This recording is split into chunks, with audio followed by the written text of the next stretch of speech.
We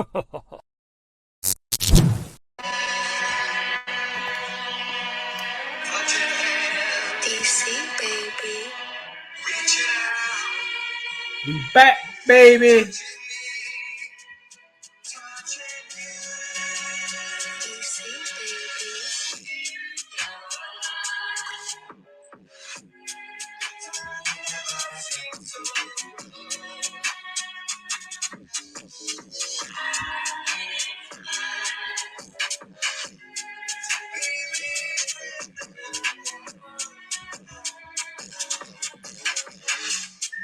Champion settings. What you man telling me though? They'll go down, I think, but I think they'll come straight back up.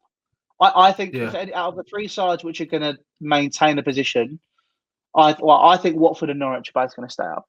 I mean, Watford's touch and go. I don't. I think that Norwich are going down, bro. No, I think Norwich will be okay. I think if I'm just looking and comparing, so when they played Liverpool last time they came up in comparison to now, even though they still played very open football against Liverpool, they were in a much stronger position in comparison to the last time. Last time they played Liverpool on the opening day of the season, they were 4-0 down, remember?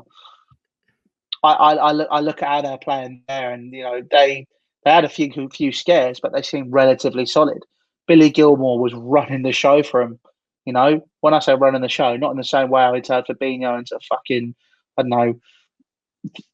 don't know, bloody hog roast. Just the way he kept him spinning in that FA Cup game. But you know, for Norwich, he came into that game, he kept it bopping, he directed people where to go. He's the heir to Jorginho. He is the heir to Jorginho at Chelsea. That good, yeah. Billy Gilmour is unbelievable. If you get the opportunity when you watch Norwich, when they play Man United, or if you watch them in general, just spend a good 20 minutes, or whenever Norwich pick up the ball at centre back and try and play it out and play it through midfield, watch Billy Gilmour. He's 18. He's 20 years of age, and he was doing this at 18 as well.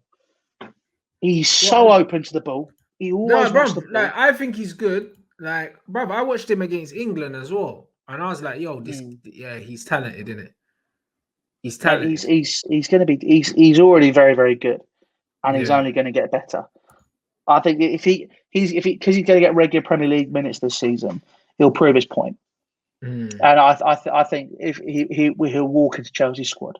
I don't think it's going to be another Ethan Ampadu situation where you saw a player who looked like they were going to come in, just not get given a look in the end. Yeah, you know, Billy Gilmour for Chelsea was outstanding, and I'd sit there and watch him, and I'd be like, he should be starting week in, week out. There's a case for him to start week in, week out. You know, and he's not got it obviously because you've had the likes of Kovacic, Kante, Jorginho, all these seasoned pros ahead of him, who I'd say are great.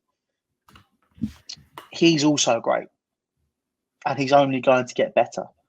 I could genuinely say I could see Billy Gilmour being mentioned in the same sentence as the best central midfielders in the world at some point over the next 10 years. I'm that confident. And I don't say that very often. Bro, I don't say that. I don't say that lightly. Listen, I remember you Chelsea fans. You thought that Patrick Bamford was the next Alan Shearer, blood. So I don't. I never said that. I never said that. I mean, when I talk about players, I'm very often sort of like, let's see what happens. Let's see what happens, mate. I've watched this guy enough. Yeah, man. Who's that? That Josh McEachran or something? What the fuck happened to him? Josh McEachran's at MK Dons now, I think.